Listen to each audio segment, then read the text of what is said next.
Aku ingat pertama kali melihatmu. Kau masuk ke dalam hidupku tanpa permisi, berputar bagai gasing di dalam pikiranku.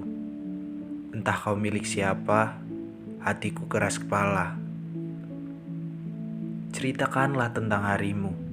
Berbincanglah sampai salah satu kita tertidur. Aku tidak akan bosan dengan semua yang kau ketik. Betapa sering aku menduga-duga, adakah kode yang tersirat dalam kolom chat kita? Aku tidak mau berdrama, tapi aku tidak bisa mengeluarkanmu dari kepala. Aku tergila-gila hingga tak tahu lagi mesti berbuat apa. Ini semacam hasrat purba yang lebih tua dari manusia. Jika kau percaya akan jodoh, mungkin ini adalah contohnya. Dan aku tidak berbicara perihal parasmu atau apa yang kau punya. Ada sesuatu tentangmu yang membuatku merasa baik-baik saja. Entah apa. Kau selalu mampu membuatku jujur mengenai segala hal, kecuali satu, perasaanku. Andai saja aku mampu memberitahumu, tapi aku terlalu takut akan reaksimu yang tidak sesuai dengan imajinasiku selama ini. Bukankah fiksi lebih menina-bobokan dibandingkan kenyataan? Bukankah kita adalah dua orang yang terlanjur menikmati berkubang dalam zona pertemanan? Tubuh kita berlumur harapan palsu. Tanganku menggapai-gapai mencari jalan keluar, sementara tanganmu mencegahku kemana-mana. Tunggu sebentar. Izinkan aku keluar dari zona pertemanan kita untuk sejenak. Akan kutunjukkan padamu sebuah gerbang menuju dunia paralel. Mari, ikut aku ke sana. Di dunia paralel, aku tidak perlu lagi repot-repot menyatakan apapun. Kau akan setuju untuk bersanding denganku, tanpa perlu ada serentetan peristiwa yang membuat kita semakin pelik.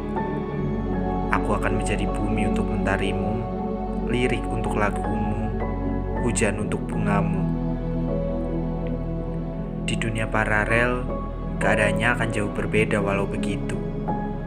Kau tahu aku akan tetap menjadi orang yang sama, yang merindukanmu dengan sederhana, mengejarmu dengan wajar, menyayangimu dengan luar biasa, dan menyakitimu dengan mustahil. Apakah tangis masih menghiasi pelupuk matamu? Apakah lara masih menaungi keseharianmu? Aku harap kau belajar lagi berbahagia. Jangan khawatir mengenai kabarku. Aku masih mencoba untuk baik-baik saja. Memamerkan senyum palsu untuk badut sepertiku adalah hal biasa. Mana berani aku menjatuhkan hati di sebelahmu. Aku yang hanya bertugas menghibur negeri dongeng ini sudah cukup bersyukur dengan apa yang kita punya. Meski hanya sejenak, sebelum akhirnya sesosok sempurna dengan kuda putihnya membawamu pergi lagi dan lagi. Betapa kau riang setiap kali aku menghiburmu dengan hidung tomat dan wajah bercat putihku. Tawamu lepas, matamu coklat berbinar. Ah, sial. Beruntung sekali dirinya bisa sewaktu-waktu menatap mata yang seakan tercipta untuknya itu. Ketidaktegasan adalah sesuatu yang ada di antara kau dan aku. Kurang ajarkah jika hatiku berharap lebih setiap kali kau menyandarkan kepala lelahmu di bahuku? Kau memang mahir menuang harapan di hatiku. Menaruh harapan padamu seakan menggenggam duri-duri di batang mawar. Membuatku berdarah, tapi aku tak kunjung pergi. Bak orang dungu, aku bisikan lagi kata-kata rindu, menitipkannya di ketiak malam sebelum rindu itu terlampir pagi hari di depan pintu kamarmu. Kau tersipu, membalas rinduku dengan senyuman. Ya, sebatas senyuman.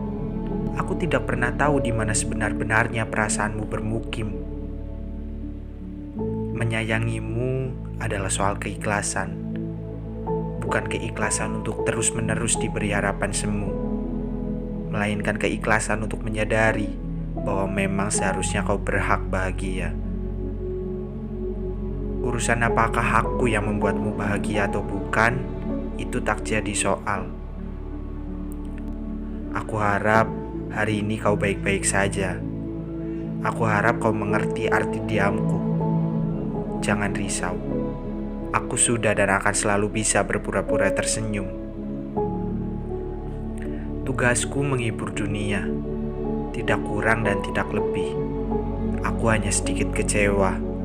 Kau tidak bisa menjadi seseorang yang membuat seorang badut sepertiku tersenyum sungguhan. Ku dengar seseorang berhasil menghancurkan hatimu.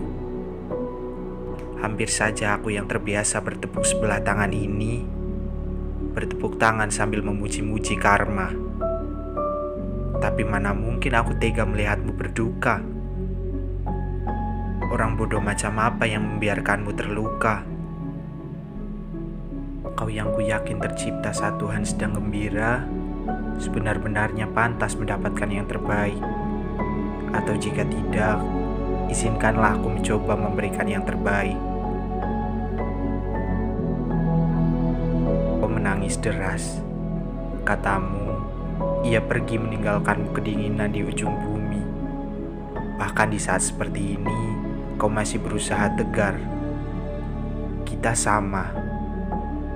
Entah terlalu pintar menyembunyikan perasaan atau terlalu bodoh untuk menyatakannya.